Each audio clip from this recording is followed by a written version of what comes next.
కొడాలి నానికి తదుపరి చర్యలు నిలిపేస్తూ హైకోర్టు ఆదేశాలు ఇచ్చింది. వైఎస్ఆర్సీపీ సీనియర్ నేత మాజీ మంత్రి కొడాలి వెంకటేశ్వరరావు కొడాలి నానికి హైకోర్టు ఊరటనిచ్చింది. ఆయన మీద మచిలీపట్నం పోలీసులు నమోదు చేసిన కేసులో తదుపరి చర్యలు నిలిపేసింది. తదుపరి విచారణ వచ్చే నెలకు వాయిదా ఇస్తూ న్యాయమూర్తి డాక్టర్ జస్టిస్ ఎడవల్లి లక్ష్మణరావు మంగళవారం మధ్యంతర ఉత్తర్వులు జారీ చేశారు. కొడాలి నాని గత ఏడాది జూన్ 8న మాజీ మంత్రి పేర్నాని ఇంటికి వచ్చి విలేకరుల సమావేశం ఏర్పాటు చేసి పోలీసులు అవమానించేలా వాళ్ళ మనోస్థైర్యం దెబ్బతినేలా మాట్లాడారంటూ మచిలీపట్నం ఎస్ఐ కె గంగాధరరావు ఫిర్యాదు చేశారు.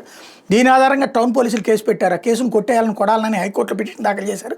వ్యాజ్యంపై జస్టిస్ లక్ష్మణరావు విచారణ జరిపారు. నాని తరపు న్యాయవాది పాడిపప్పు శశిధర్ రెడ్డి వాదిస్తూ పిటిషనర్పై నమోదు చేసిన సెక్షన్లన్నీ 7 ఏళ్ల కన్నా తక్కువ శిక్ష పడేవేనని పేర్కొన్నారు. ఆ సెక్షన్లు ఏవి పిటిషనర్కి వర్తించవని చెప్పారు. వాళ్ళ వ్యాఖ్యలు రెచ్చగొట్టేలా ఉన్నాయని, పోలీసులు మనోస్థైర్యాన్ని దెబ్బతీసేలా ఉన్నాయని పోలీసుల తరపున ఏపీపీ నీలోత్పల్ వాదించారు. వాదనలో న్యాయమూర్తి కేసులో తదుపరి చర్యలు నిలిపేస్తూ ఉత్తర్వులు ఇచ్చారు.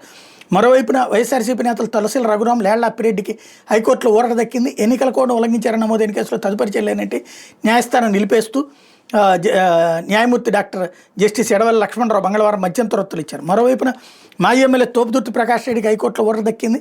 ఆయన మీద రామగిరి పోలీసులు నమోదు చేసిన కేసులో హైకోర్టు తదుపరి చర్యలను నిలిపేసింది. తదుపరి విచారణ 2 వారాలకు వాయిదా ఇస్తూ న్యాయమూర్తి డాక్టర్ జస్టిస్ ఎడవల్లి లక్ష్మణరావు మంగళవారం ఉత్తర్వులు జారీ చేశారు.